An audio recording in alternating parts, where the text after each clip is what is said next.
አባቴ አልፈልግህም ልጅ አይደለህም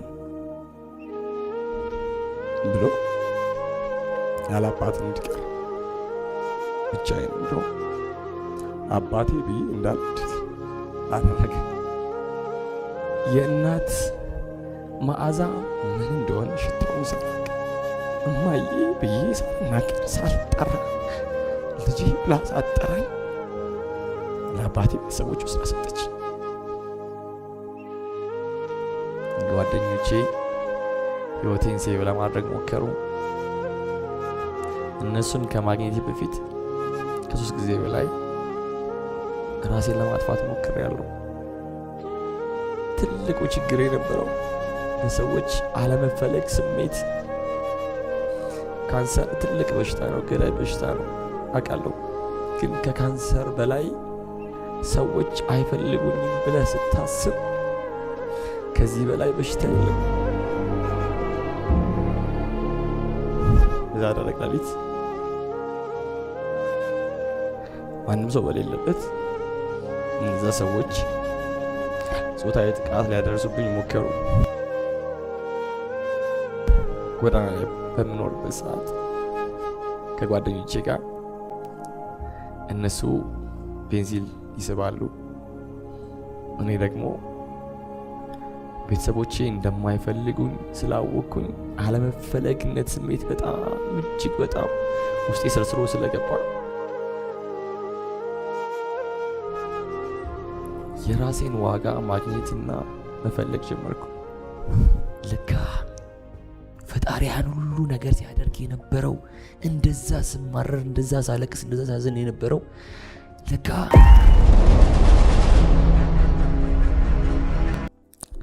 አጋጣሚ እናትና አባቴ ተማሪዎች ነበሩ። ትምህርት ቤት ያው እንደማንኛውም ወጣት ፍቅር ጀምራሉ። ከዛ እኔ ሳልታሰብ ድንገት መጣው ማለት ነው። ያው ሁሉም ወጣት ስለነበሩ አባቴም ልጅ አይደለም ብሎ እናቴም ደግሞ ደሃ ስለነበረች ያንን መሸከም ስለማትችል ልታስወርድኝ ደጋግማ ሙከረች። ከዛ ግን እግዚአብሔር ፈቀደ፣ መጣ ወደዚህ ምድር። ቴንክ ሶ ማች። አባቴ አልፈልግህም ልጅ አይደለህም ብሎ ያለ አባት እንድቀር ብቻዬን እንደው አባቴ ብዬ እንዳልወድቅ አደረገ።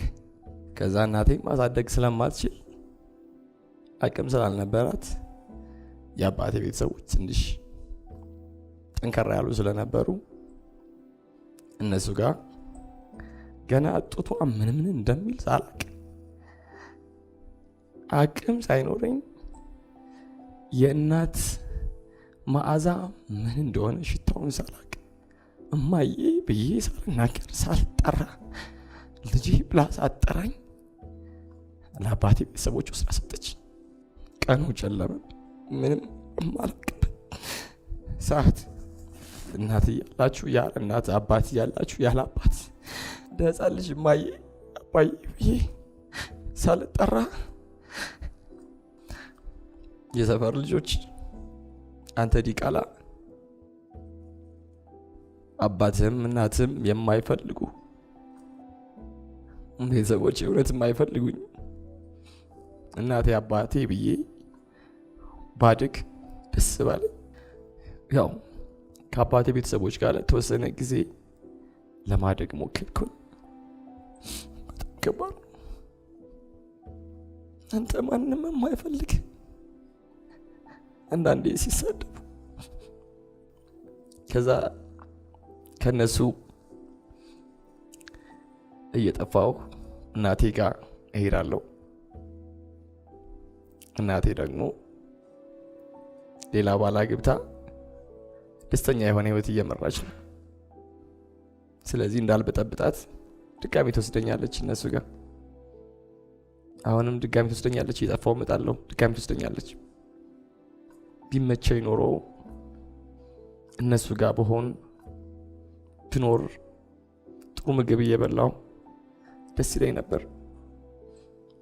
ግን ምግብ አልነበረም የራበኝ፣ ፍቅር ነበር የተጠማሁት፣ የቤተሰብ ፍቅር። መጨረሻ ላይ ቅድመ አያቴ ጋር ሄድኩኝ። ቅድመ አያቴ ደስተኛ ነበረች። የእናትም የአባትም ፍቅር እየሰጠችኝ ከእሷ ጋር እንደሆነ አይፈልጉም። ምክንያቱም ዱርዬ እንዳልሆን ይላሉ። ግን ስለ እውነት ነው የምላችሁ፣ እሷ የሰጠችኝን ነገር ማንም ሰው አልሰጠኝም። በትንሹም ቢሆን ብዙ ፍቅሮችን የእናትም የአባትም ሁሉንም ሰጥታኛለች። ቅድመ አያቴ እንግዲህ ያው ቅድመ አያቴ ሲባል ትልቅ ሴት ነች። በጣም 78-80 አካባቢ ይሆናታል። ተራምዳ መሄድ አትችልም እና ልጇ ምግብ ይልክላታል። እኔ እማራለሁ። በመማርበት ሰዓት ለመድኃኒት መዋጫ ተብሎ የተላከላትን ምግብ እሷ በባዶ ሆዷ መድኃኒቷን እየዋጠች ምግቡን ግን ለኔ ታስቀምጥልኝ ነበር። ያን ሁሉ ነገር አላውቅም። ስትሞት ነው የተረዳሁት። ስትሞት ነው ያወቅኩት። እንደገና ድጋሚ ጨለማ ውስጥ ገባሁ፣ ሀዘን ውስጥ ገባሁ፣ ማልወጣበት ችግር ውስጥ ገባሁ። ከዛ ጎዳና ላይ ወጣሁ። ከዛ በኋላ የአንድ ቤት ቆሻሻ እየደፋሁ፣ የአንድ ቤት እያጸዳሁ፣ አንዳንዱ ልብስ ሲሰጠኝ፣ አንዳንዱ ጫማ ሲሰጠኝ፣ አንዳንዱ ደግሞ የተረፈው ምግብ ሲሰጠኝ ተቋቁሜ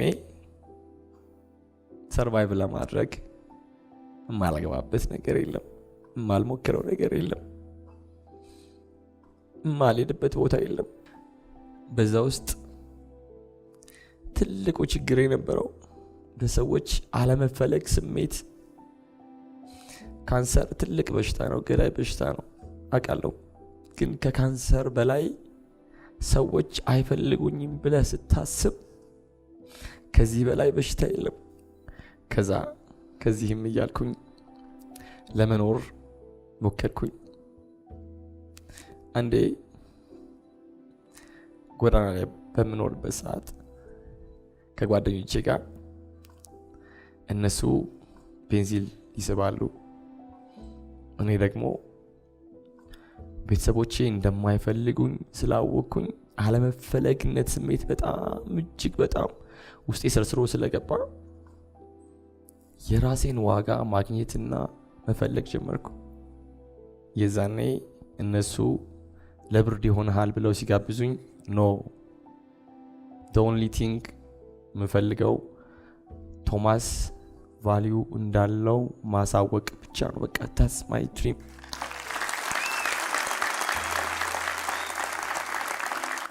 ከዛ ጓደኞቼ ምግብ ፍለጋ ራት ፍለጋ ሄዱ። ሰዓቱ በጣም መሽቷል፣ ሌሊት ነው። እኔ ብቻዬን ጎዳና ላይ ተኝቼ ነበር። ስነቃ 3 ሰዎች ከበውኝ አገኘሁኝ። እዛ ደረቅ ሌሊት ማንም ሰው በሌለበት እነዛ ሰዎች ጾታዊ ጥቃት ሊያደርሱብኝ ሞከሩ። እግዚአብሔር እንደምላችሁ የተሰማኝን ስሜት የእውነት እግዚአብሔር እግር ስለሰጠኝ አፍ ስለሰጠኝ መጮህበት።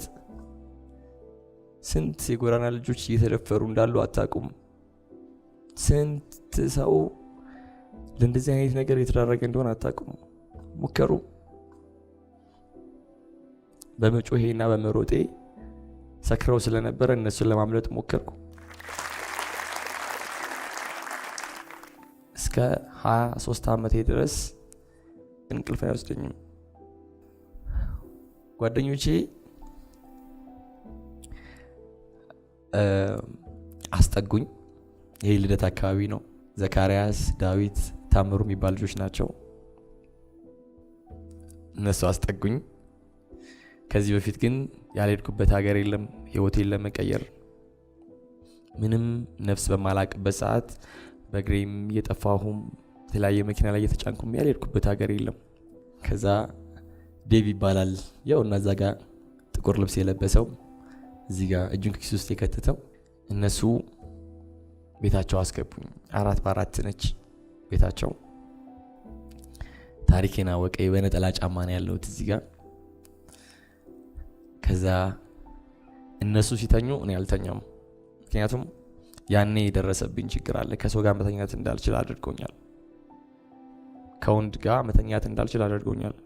እነሱ ሲተኙ አልነግራቸውም፣ እንዲረበሹ ስለማልፈልግ፣ ኮንፈርት እንዳሳጣቸው ስለማልፈልግ ስለነበር እነሱ ሲተኙ እኔ አልተኛም። እነዚህ ልጆች አንዴ አመስግኑልኝ፣ ቴንክ ዩ በሉልኝ። ቤተክርስቲያን እየወሰዱ እንደምታዩት ቤተክርስቲያን እየወሰዱ ገዳም እየወሰዱ ጸበል እየወሰዱ ጓደኞቼ ህይወቴን ሴቭ ለማድረግ ሞከሩ።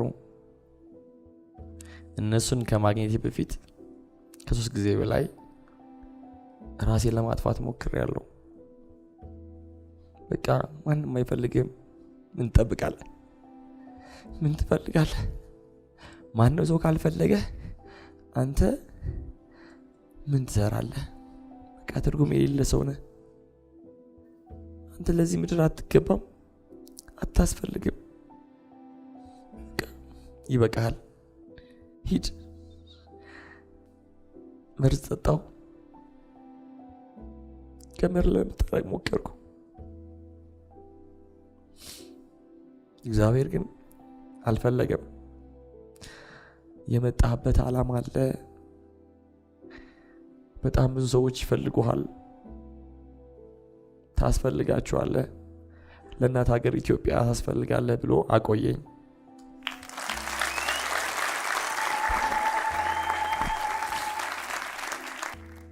ከቻልኩኝ የጓደኞቼን እናት እና አባት እንደ እናት ፍቅር እንዲሰጡኝ እታገላለሁ። ትርጉም ያጣ ህይወት፣ ማለቂያ የሌለው ችግር፣ ማለቂያ የሌለው መከራ፣ የተፈተነ ህይወት ሆነ። እንደ ሰው እንደዚህ ብዬ መተኛት አልችልም። በጀርባዬ በጣም ሲርበኝ ስለነበር እንደዚህ በመተኛበት ሰዓት ወደ ውስጥ ይገባና አንጀቴን ይነካዋል። ከዛ በደረቴ ተደፍቼ ነው የምተኛው። ስቲል ነው ድረስ ያ ትራማ አለቀቀኝ። እነዚህ ሁሉ ነገሮች አለፉ። በልቶ ከመታየት ይልቅ ለብሶ መታየትን እመርጥ ነበር። ትንሽ ብር ሳገኝ በሰዎች ለመወደድ፣ ለሰዎች ታሪኬን ልክ ስጀምርላቸው ሂድ ከዚህ ብለው ያገሉኝ ነበር። ስለ ራሴ ከማውራት ይልቅ ኮንፊደንስ ያለው ሰው መስሎ መታየት፣ ግን ደግሞ ምንም የሌለው ባዶ፣ ማንም የሌለው ምስኪን፣ አይዞህ የሚለው ከጎን ነኝ የሚለው ሰው የሌለው ሰው ያጣ ሰው፣ የተራበ ሰው፣ ትርጉም የሌለው ሰው። ፈጣሪን በየቀኑ እውነት አንተ ካለ ለምንድነው እንደዚህ የምታደርገው? እውነት የምታየኝ ከሆነ ለምን ይሄን ታደርጋለህ?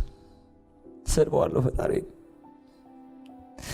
በየቀኑ ወቅሰዋለሁ። ለምንድነው መልካም ሰዎችን እየወሰድክ እንትን አይነት የማይረባ ሰው እንዴት ማታደርገኝ? ለምንድነው ማትወስደኝ? ለምንድነው የፈለከኝ? ሁሌ ከፈጣሪ ጋር እጣላለሁ። እግዚአብሔር ሆይ አንተ በምድር ላይ አዛዥ ሆንክ፣ እኔ ለምን አቅታለሁ?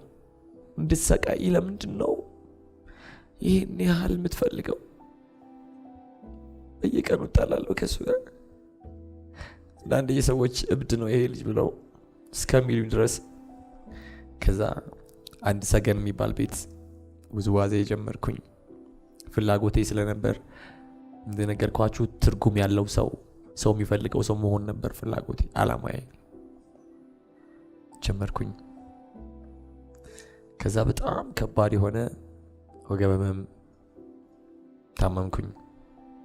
በዛ ሰዓት የሚያሳክመኝ ስላልነበር ልክ ደሞዝ ሲቀበል ማልዞርበት ሆስፒታል የለም። ልክ ደሞዝ ሲቀበል ማልዞርበት ሆስፒታል የለም። ያንን ሁሉ ቻሌንጅ ተቋቁሜ ራሴን እያዳንኩኝ ማታ ማታ እዛ እየተወዛወዝኩኝ ቀን ቀን ደግሞ ትሪት እያደረግኩ ራሴን ማታ ማታ እየተወዛወዝኩኝ ቀን ቀን ትሪት እያደረግኩ ራሴን ብሔራዊ ቲያትር ናሽናል ቲያትር ገባው። እንደነገርኳችሁ ነው እቅዴ ትርጉም ያለው ልጅ መሆን ነው። ሞከርኩኝ ከዛ ክሊፖችን መስራት ጀመርኩኝ። ሰርግ ሙሽሮችን ትሬኒንግ መስጠት ጀመርኩኝ። በዚህ ውስጥ ሰዎችን እያፈራው መጣው። የኔ እንደዚህ መሆን ሰዎችን ይጠቅማል ብዬ ስላመንኩ ሌሎች ሰዎችን ሞቲቬት ያደርጋል ብዬ ኢንስፓየር ያደርጋል ብዬ ስላስብኩ ነው ዛሬ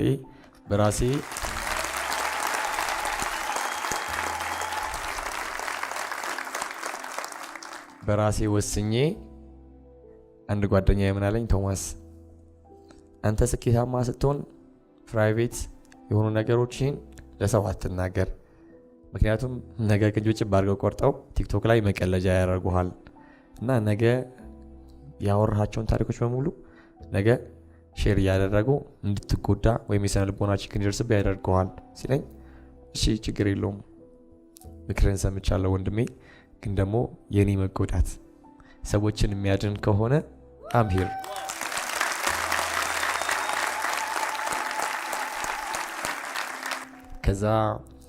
ከዚህ ያልኩኝ ዮሊ አንድ ቢዜ የነበረ ሰው ሰርግ ሳሰራው ዮሊ ዞኝ ሄደ። በዛ ሰዓት ለ3 ወር ያህል ቅድም እንደተናገሩት ስሞክር ስጥር ነበር። በእግሬ እየተመላለስኩኝ ማታ ማታ ብርዱ ከባድ ነው፣ ቀን ቀን ስመጣ ደግሞ ረሃቡ ከባድ ነው። አንድ ጫማ ነበር የማደርገው እና አንዳንዴ ትሸታለህ እኮ ልብስን አትቀይርም እንዴ ሲሉኝ ልብስ ስለሌለኝ ነው ብዬ መናገር ፈራለሁ። እሺ ብዬ ሻወር ወስዳለሁ። 3 ወር ሙሉ እንደያረቅ ቆየሁኝ። እንዳጋጣሚ ዮሊ 3 ወር ሙሉ ሰርቼ ብቻዬን ያለምንም ከስተመር ተስፋ ቆርጬ ልክ ሪሴፕሽን ላይ ቁጭ ብዬ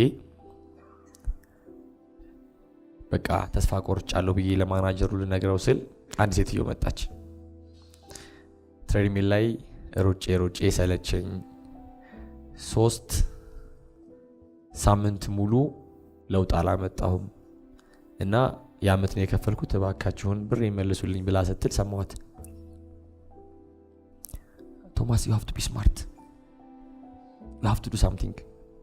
ሰዎች የተዝናኑ በጣም ባጭር ጊዜ ውስጥ ለውጥ የሚያመጡበት እና እጅግ በጣም ከስትረስ ነፃ የሚያደርጋቸው ነገር ምንድነው ብዬ ሰርች ሳደርግ ዙምባ ሚል ፕላትፎርም መጣልኝ።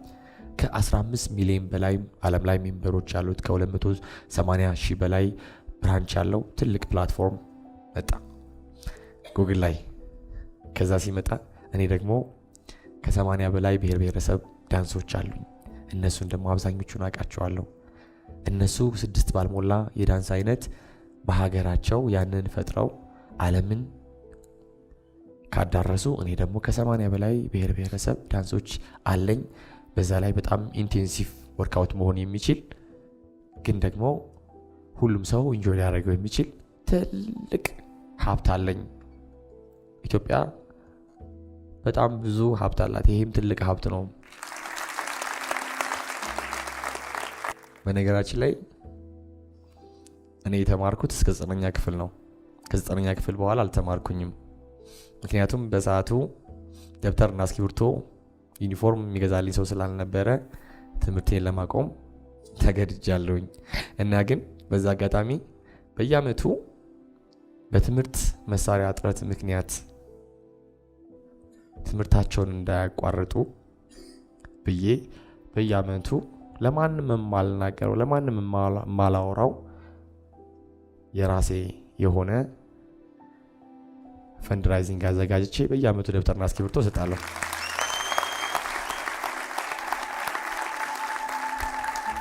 እነሱም ባየሁ ቁጥር ያኔ የተቸገርኩበትን ቀን የተበቀልኩት ያህል ስሜት ስለሚሰማኝ ነው።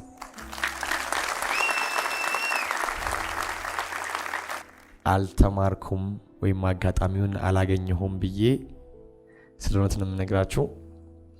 ራሴን አልገደብኩትም። ጉግል አደርጋለሁ፣ በደንብ አጠናለሁ። ዩኒቨርሲቲ ገብቶ ዲግሪ ከጨረሱት እኩል ራሴን አስተምሬያለሁ። ኢንተርኔት አለ፣ ስልክ አለ፣ ጉግል አደርጋለሁ። የሚያስፈልገኝ ነገር ሁሉ ከኢንተርኔት ላይ ያገኛለሁኝ። ራሴ ፎርሙላ ሰርቼ ራሴ እያንዳንዱ የፋት ሴሎቻችን የሚከማቹባቸውን ቦታዎች ፈልጌ እነዚህን ኢንጌጅ ሊያደርግልኝ የሚችል በጣም በአጭር ጊዜ ውስጥ ሰዎችን ሊቀይር የሚችል ነገ የዓለም ተስፋ የሆነ ትልቅ ፕላትፎርም አበረከትኩኝ።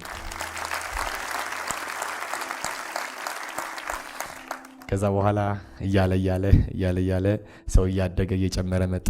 ኮንሰርት አዘጋጀው።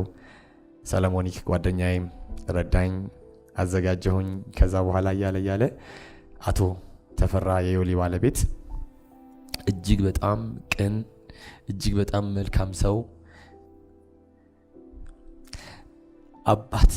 አባት ምንም ነግራችሁ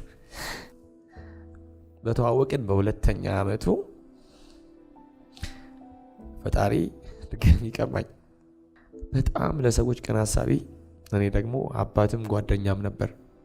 ቤት ሁሉ ሰጥቶኛል። እዛው ዮሊ የምኖርበት ቤት ሰጥቶኛል። አብሬ ኖር ነበር ከሱ ጋር። በጣም ኢነርጄቲክ ነኝ። እንደነገርኳችሁ የምፈልገው ቶማስ ቫልዩ ያለው ሰው እሱን ነው የምፈልገው። እዛ ደረጃ መድረስ ነበር የምፈልገው። ስለዚህ በዛ በጣም ሞክር ነበር። ቫልዩ ያለው ሰው እንደሆንኩኝ ለራሴ ለመንገር ለማሳየት ሞክር ነበር። ከዛ ዮሊ ነቀነኩት፣ ህንፃው ሙሉ በሙሉ። ከዛ በአጋጣሚ አሜሪካ በሄደበት ሰዓት ድንገት አረፈ። እጅግ በጣም ልቤ ተሰበረ። የሚገርማችሁ ነገር ቅድም ያሳያችሁ ይሄ ቪዲዮ ላይ ለልደቴ መልካም ምኞት እየተመኘ ነው። እዚህ ቦታ ላይ ተሰብስበን ራት ልንበላ ቶማስ ቤቴ መኪና ገዝተህ ካላመጣ አንተ የኔ ልጅ አይደለም ብሎ አለኝ። የሚገርማችሁ ነገር እሱን ለማስደሰት ብዬ ከሰዎች ተበዳድሬ ካለኝ ላይ ማለት ነው ጨምሬ ከባንክ ተበድሬ መኪና ገዛው። ግን የሚገርም አጋጣሚ እሱ በሄደበት ሰዓት ነበር መኪናዬ ፕሮሰሱ አልቆ የመጣው። ከዛ ማታ እኔ ከጓደኞቼ ጋር ሳምሽ በካሜራ የግቢው ካሜራ አለ። እስካሁን አልገባህም ምን ትሰራለህ ብሎ ቴክስት ያደርግልኛል። የኔ ፓርኪንግ ማድረጊያ ቦታ አለች፣ እዛ ፎቶ እያነሳ። እንደዛ አይነት ሰው ነበር ያጣሁት። አይዞ በርታ የሚል የሚያጠነክር ሰው ነበር ያጣሁት። ከዛ በቃ በጣም ዲፕሬሽን ውስጥ ገባሁ። ድሮ የነበሩብኝ ትራማዎች ተመለሱ። አጋጣሚ ዛም የነበረው ዮሊም የነበረው ነገር አንሄልዚ ሆነብኝ። እጅግ በጣም ያኔ ዳንስ ላለማምደው የመጣሁበት ወይም ደግሞ ይዞኝ የመጣው ሰውዬ እንደገና እንደወጣ ያንን ቤት እንድለቅ ዋነኛ መሰረት ሆነ። ለ10 ቀን ሙሉ ጧትም ማታም እያሰራው ግን እንቅልፍ አልተኛም ነበር። በጣም ዊክ ሆንኩኝ፣ ደካማ ሆንኩኝ። ስትሪንግ ጊዜ ናጣው። ታመምኩ፣ በጣም ከፍተኛ ህመም ታመምኩ። ከዛ ህንድ ሄድኩኝ። ለማንም አልተናገርኩም። ከፍተኛ ህመም ገጠመኝ። ህንድ ሄድኩኝ። ምንም ሳንቲም በሌለኝ ሰዓት ተወዳድሬ ነው ሄድኩት። ምክንያቱም የእሱን ሞት አልጠበቅኩም። ከዛ ህንድ ታክሜ መጣሁ። ከዛ በኋላ ሳንቲም የለኝም፣ ምንም የለኝም። ግን ደግሞ በኢዲኤፍ ምክንያት ያፈራኋቸው ምርጥ ቤተሰቦች አሉኝ። እግዚአብሔር የሰጠኝ በእናትና በአባቴ የካሰኝ ምርጥ ቤተሰቦች አሉኝ። ከዛ አማከርኳቸው። ከዛ ነገርኳቸው፣ ያሉትን ነገሮች አስረዳኋቸው። ገቢ ማሰባሰቢያ እናርጋሉኝ። ማንም ሰው እንዲረዳኝ አልፈልግም። እኔ ውስጤ ጨካኝ ነው። ቶማስን ረዳሁት ሰው እንዲለኝ አልፈልግም። ቱ ቢሆነው እዚሁ ግን አበድሩኝ እና ልስራ። አይኖ ነገ እንደምመልሰው። ምክንያቱም ልቤን አውቀዋለሁ፣ ውስጥ የተቀመጠውን ኃይል አውቀዋለሁ። ስጡኝ አልኳቸው።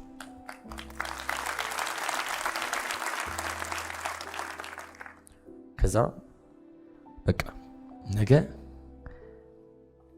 አዲሱ የምንሰራበት ጂም የምንሄድበት ጂም ብር እንክፈልና ቀድመን የዓመትም የ6 ወር እንክፈልና ከዛ በኋላ እዛ ከገባን በኋላ ቀስ እያልን ሰዎችን እያለማመድን በደንብ ብዙ እንዲመጣ እናደርጋለን ተባባልን፣ ተማከርን። እነዚህ ኮሚቴዎች አሉ። ሁሉም ሰው የበኩሉን ሁሉ አደረገ፣ ተባበረኝ። እኔም ደግሞ ደስ አለኝ። ምክንያቱም ተረድቼ ሳይሆን ነገ መክፈል የምችለው በጉልበቴ መክፈል የምችለው ነገር ስለሆነ ደስ አለኝ። የሚገርም ተስፋኪን ተሰማኝ። ሰው ሀብት ነው። እኛ ነዳጅ እያልን እንሰቃያለን፣ እኛ ወርቅ እያልን እንሰቃያለን። ሰው ሀብት ነው። ለሰው ልጅ ሰው መድኃኒት ነው። ለካ ፈጣሪያን ሁሉ ነገር ሲያደርግ የነበረው እንደዛ ስማረር፣ እንደዛ ሳለቅስ፣ እንደዛ ሳዘን የነበረው ለካ ለዚህ ትልቅ ፕሮጀክት፣ ለዚህ ትልቅ ዓላማ ጠንካራ እንደሆን እያዘጋጀኝ ነበር። አልገባኝም። ውስጥ ያለው ጥንካሬ፣ ውስጥ ያለው ኢነርጂ በምንም አይነት መንገድ የማይወሰድ ማንም ሰው ቢፈትነው የማይበገር ወደኋላ የማይመለስ የማይረታ ጠንካራና ውስጡ ትልቅ የሆነ የብረት ምሰሶ ያለው ጥንካሬን የሰጠኝ።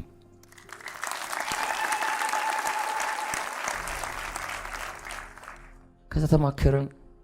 እንዳጋጣሚ የኬኬር ህንፃ ባለቤት አቶ ሳሌ ልክ እንደ ተፌ አባት ሆኖ አገኘሁት። እጅግ በጣም ቅን፣ ታታሪ፣ ጀግና። እኔ ቤቴን ለመስራት 1 ሰዓት ስሄድ እሱ 12 ሰዓት ድንጋይ እየተሸከመ አሸዋ እያቦካ አገኘዋለሁ። በጣም ጠንካራ ጀግና። ቤተ ክርስቲያን ሄዶ ጂም ሄዶ ከሁሉም ሰራተኞች ቀድሞ እሱ እያስተካከለ አገኘዋለሁ። ከዛ የኔን ልብ ቀየረው። እንዴ በጣም ሀብታም ነው፣ ብዙ ንብረት አለው፣ ብዙ አቅም አለው፣ ኤቭሪዌር ህንፃ አለው፣ ግን እንደዚህ ይለፋል፣ ይደክማል። what about me? ተኝቻለሁ፣ አርፍጄ ነው የምመጣው። እንዴ ዌክ አፕ ቶማስ፣ መንቃት አለብህ።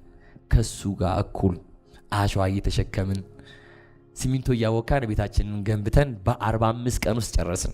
በ45 ቀን ውስጥ Thank you so much. Thank you so much. አመሰግናለሁ። ከዛ ቤታችን ተመረቀ። እዚህ ጋር ከሰራተኞቹ ጋር እኩል አብሬ ምግብ እበላለሁ። ሳምታይምስ እዛው ሳሌ አያውቅም ምንጣፍ እያነጠፍኩ የሆቴል የምከፍለው አጥቼ በነገራችን ላይ እዛው ሰፈር ሆቴል ተከራይተው የኢዲኤፍ ፋሚሊዎች ተከራይተው ምንም ብር እንደሌለኝ ስላወቁ ይዛኔ ተከራይተው ለ2 ሳምንት ተከራይተውልኝ ከ2 ሳምንት በኋላ አለቀ እጂ የሆቴሉ የተከፈለው። ሲያልቅ እጂ ላይ ምንም ብር ስለሌለ ሳልነግራቸው ሀስል ውስጥ እንዳይገቡ እዛው እየገባሁ አድር ነበር። እዛው ብርዱ ንፋስ አለ፣ የምለብሰው ነገር የለም። አልነገርኳቸውም፣ ምክንያቱም እንዲጨነቁብኝ ስለማልፈልግ። ሁሉም የነበራቸው ደስታ፣ ፍቅር ይገርማል። ስለዚህ አንዳንዴ በህይወታችሁ በጣም ከባድ የሆነ ነገር ሲገጥማችሁ እመኑኝ በጣም ለትልቅ ነገር እየተዘጋጃችሁ ነው።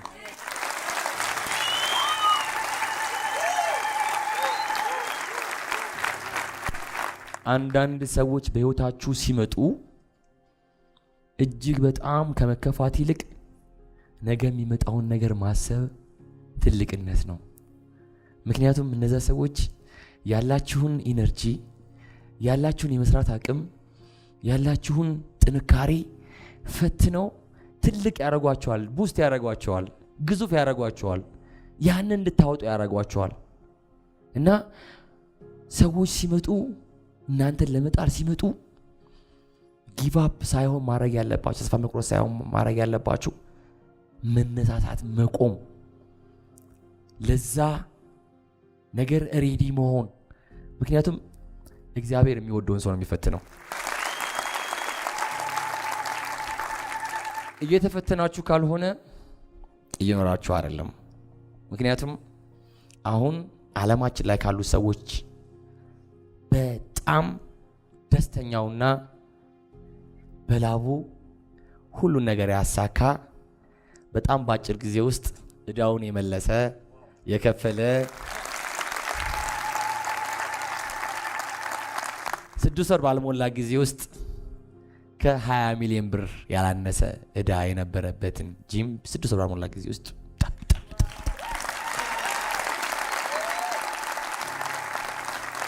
በቅርብ ቻይና ሄጃለሁ። ከተማችን ላይ ካሉ ጂም ቤቶች በጥራት በኳሊቲ እንዲሁም በዘመናዊነት በጥንካሬ በጥራት በጣም የሚገርም ኢኩፕመንት የ2024 ኢኩፕመንት ለጂም ጭኜ መጥቻለሁኝ።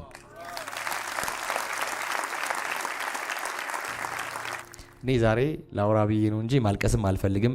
አምስትሮንግ በጣም ጠንካራ ነኝ። ግን ደግሞ ከኔ ይልቅ በጣም ለተጎዱ በጣም ብዙ ለቸገራቸው ሰዎች እዘኑ። እኔ ለኔ እንዳታዝኑ። እኔ በጣም ከምታውቁት በላይ እጅግ በጣም ደስተኛ ሰው ነኝ። እጅግ በጣም ያ ሁሉ ነገር አልፏል።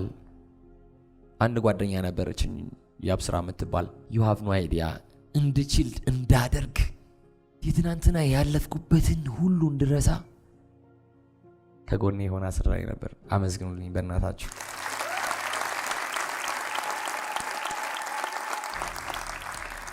ያኔ ምንም ሳላውቅ በተለያዩ ሳይኪያትሪስቶች ስታይ ነበር። ያኔ ስትመክሩት የነበረ ልጅ ይሄው ዛሬ በሺ የሚቆጠሩ ሰዎችን እየረዳ ነው። ስለዚህ ቶሚ አሁን ህልሙን እየኖረ ነው ያለው። ምክንያቱም ቫልዩ ያለው ሰው ሆኗል። ትርጉም ያለው ሰው ሆኛለሁ። አሁን ያኔ እንደዛ ሲሰማኝ የነበረው እንደዛ ሰውን የነበረው ይሄን ቀን ለማየት ነበር።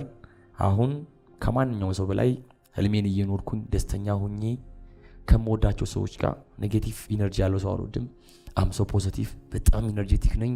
ስራዬ ላይ አልቀልድም። ታትራለሁ፣ ጠዋት ማታ እፈጋለሁ። ኢዚ መኒ አልወድም። በጣም ነው የምጠላው። የለፋውበትን የጣርኩበትን ብቻ ነው የምፈልገው። ምመኘውም ወደፊትም ያ ነገር እንዲሆን ነው፣ ሀገሬን ለመርዳት። ከዛም አልፎ ደግሞ የኢትዮጵያ ትራዲሽናል ዳንስ ዓለም አቀፍ ፕላትፎርም ሆኖ ነገ ልክ እንደነ ኃይሌ ልክ እንደነ ቀነኒሳ የሀገራችንን ባንዲራ ከፍ ማድረግ ወጣት እንደመሆን 100% እኔ የነህምያ የኦቲዝም ሴንተር አምባሳደር ነኝ። ሰው መርዳት ይያለው ማለት ነው። ትርጉም ያለው ሰው ሆኛለሁ ማለት ነው። አያችሁ፣ ትናንትና ትርጉም የሌለ ሰው ነህ ራስን አጥፋ ሲለኝ የነበረው ማንነት ዛሬ ደግሞ ሰዎችን መርዳት ችሏል። አይደል መቀየር ችሏል። ስለዚህ ሁላችሁም ውስጣችሁ ያለ ጠንካራ ማንነት አለ። ያንን ግን ለማውጣት ሪዝን እየጠበቃችሁ ነው። እመኑኝ፣ ግሬትፉል ሁኑ፣ ፈጣሪን አመስግኑ። እኔ ፈጣሪ የኔ አባት እስኪመስለኝ ድረስ የእውነት እንምላችሁ የኔ አባት ነው ይመስለኝ። እግዚአብሔር ድንግል ማርያም የኔ እናት ነው የምትመስለኝ። እግዚአብሔር የኔ አባት ነው ይመስለኝ። ለኔ ብቻ የሚያደርግ ያልኩትን ሁሉ ነገር የሚያሳካልኝ እስኪመስለኝ ድረስ እንዲሰማኝ አድርጎኛል። ግሬትፉል ነኝ። አያችሁ፣ እናንተም ጋር ያ ማንነት አለ። ኢትዮጵያ ነዳጇን አውጥታ መጠቀም እንዳልቻለችው ሁሉ እናንተም ያንን ማንነታችሁን አውጥታችሁ መጠቀም ስላልቻላችሁ ነው። ቴንክ ዩ ሶ ማች። እግዚአብሔር ያክብርልኝ።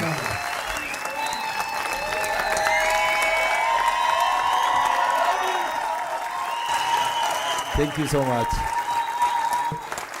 ድንግል ማርያም ታክብርልኝ። ምንም ቃል የለኝም።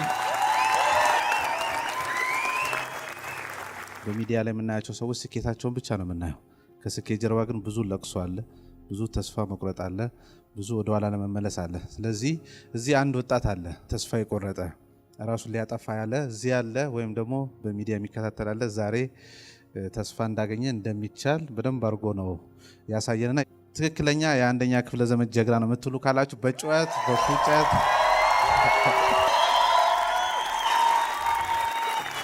በጣም ማከብራቸው በጀርኒ ውስጥ እጅግ በጣም ትልቅ አስተዋጽኦ ላደረጉ ሰዎች ዛሬ እኔን እቅፍ አድርገው እንዲሞቀኝ አድርገው እቅፍ አድርገው እንዲሳካልኝ አድርገው እቅፍ አድርገው ችግሬን እንዳልፍ ላደረጉኝ ሰዎች በሙሉ ብዙ ናቸው። ግን ደግሞ ያን ሁሉ መሸለም ስለማልችል አትሊስት የቻልኩትን እንኳን ፊት ለፊት ያሉትን ሰዎች መሸለም እፈልጋለሁኝ።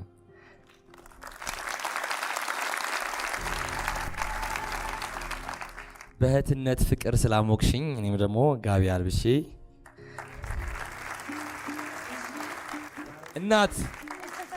የእናት ፍቅር እየሰጠች 4 ዓመት ሙሉ እየመገበች እንዳይርበኝ ያደረገችኝ ምርጥ እናት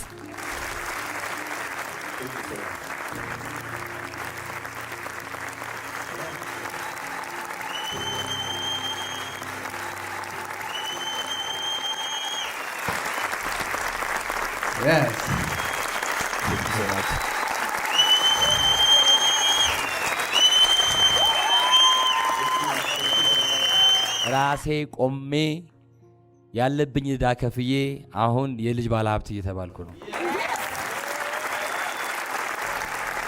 በጣም ብዙ ፈተናዎች፣ በጣም ብዙ ቻሌንጆች ውስጥ በማሸነፍ ደግሞ የብዙ ሰዎችን ህይወት እየቀየረ እየለወጠ ያለ ሌላኛው ደግሞ ድንቅ የአንደኛ ክፍለ ዘመን ጀግና ዳዊት ድሪምስን እባካችሁ ከፍ ባለ ክብር ወደ መድረክ ጋብዙልኝ።